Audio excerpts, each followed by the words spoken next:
ja Teppo Oras OP-kodista. Me ollaan Mouhijärvellä tässä Uotsolan kylässä ja Mouhijärventie 334 on osoite. Täällä on 50 valmistunut rintamamiestalo. Tiloja on 3 kerroksessa ja nyt me ollaan tämän keskimmäisen kerroksen tosi kauniissa ja isossa keittiössä, niin kuin näette.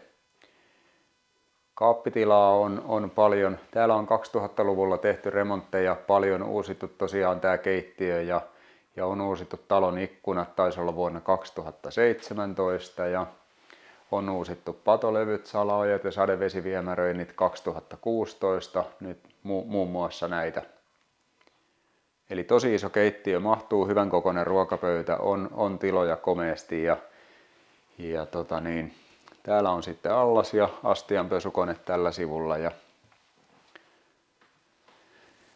sitten kun tullaan tähän olohuoneen puolelle, niin edelleen komea huonekorkeus täällä. Sitten avara, iso hyvän kokoinen huone. Täällä on ollut tuossa sivusnurkassa, niin siellä on ollut tulisia, eli siinä on takalle paikka. Ja sitten tästä olohuoneen ikkunasta, niin tästä on näkymä tonne Mätikköjärvelle, eli me ollaan ihan tässä Mätikköjärveen rantamilla. Täällä, sieltä siintää muuten tuommoinen peltiautotallikin, mikä siellä on, tai tuommoinen varasto siellä alapihalla.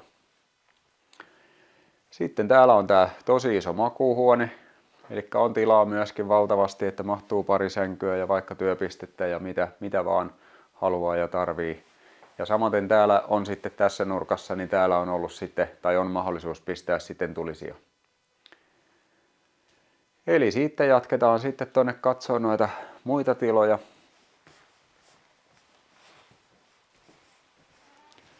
Täällä on pintaremontteja tehty jonkun verrankin ja tosiaan ihan muuttokuntoinen talo, että toki pientä laittamista ja listaa ja tämmöisiä on toki sitten edelleen, mutta niin tossa muuten yksi asia, mitä he on tähän laittanut, niin on toni kiva kuisti.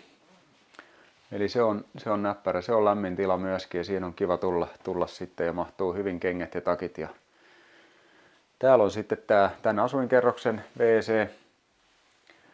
Pieni tila, mutta ihan riittävän käytännöllinen. Ja sitten me voitaisiin käydä katsomassa tuolla yläkerrassa, nuo yläkerran huonetilat. No niin, ja tästä tullaan tätä kauniita rappuja pitkin sitten tänne yläkertaan. Eli täällä on sitten tiloina heti tämmönen pikku aula tässä. Ja sitten täällä on otettu sivuvintit koko niin kuin yläkerran osalta käyttöön. Nehän ei ole tietenkään virallisia huonetiloja eikä neliöitä, mutta niitä tiloja oikeasti on, että menee hyvin makuutiloina, niin kuin ne on täälläkin ollut erilaisina oleskelu- ja makuutiloina sitten. No sitten tästä löytyy tämä yläkerran WC, joka on tänne tässä muutama vuosi sitten tehty. Eli tosi hieno juttu, että on 2 WC:tä asunnossa.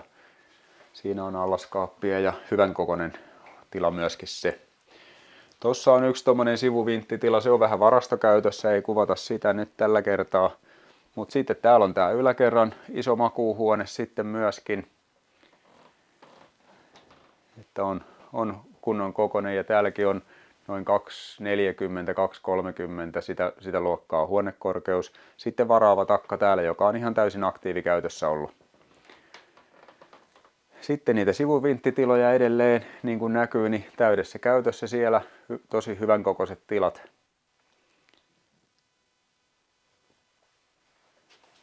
Että kohdetta markkinoidaan tietysti asetusten mukaisesti pienemmällä huonemäärällä, mutta oikeasti täällä huoneita on ja käyttötiloja todella paljon. Sitten seuraavaksi mennään tuonne alakertaan, eli koko talon alakerta on myöskin auki. Siellä on kodinhoitotilaa, siellä on varastotiloja vaikka kuinka, siellä on pannuhuone ja sitten siellä on tosi iso komea toi takkahuone ja sitten pesutilat, niin käydäänpä katsomaan ne. No niin, ja nyt me ollaan täällä kellarikerroksen sitten täällä takkahuoneessa. Tämähän on hyvin viihtyisä tila ja heilläkin on ollut paljon käytössä. Että täällä on kiva viettää aikaa ja pelailla ja kuunnella musiikkia. Tää on tosi jykevä tila, kun ollaan täällä osin sitten jo maan alla. Mutta tilaa on ihan reilusti ja kunnolla. Sitten täällä on tommonen ihan avotakka, ettei ole tietenkään varaava, mutta tunnelman luoja kuitenkin. Ja sitten täällä on pesuhuone. Siinä on myöskin ikkuna, antaa kivasti tänne pesutiloihin valoa.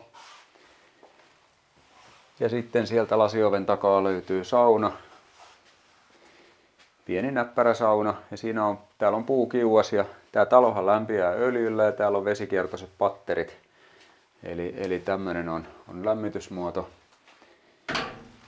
Ja näistä alakerran tiloista vielä sen verran mainitsin, että täällä on tosiaan niitä tiloja, niissä on kunnostuksen tarvetta selkeästi, mutta tätä tilaa on tosi paljon. Koko talon alakerta on auki, että niitä näkee sitten näytöllä paremmin kun tulee tänne.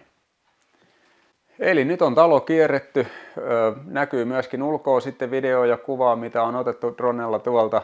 Eli tässä on 2000 neliön tontti loistavalla sijainnilla. Urheilukenttä ihan tuossa tien toisella puolella. Uudelle upealle koululle noin 500 metriä matkaa. Uimaranta on. Tähän tonttiin kuuluu myös venevalkamaoikeus, tai tälle kiinteistölle kuuluu venevalkamaoikeus. Eli mä kerron näistä kaikista lisää ja ota yhteyttä, tilaa kohteen dokumentit ja sovitaan tänne esittelyaikaan.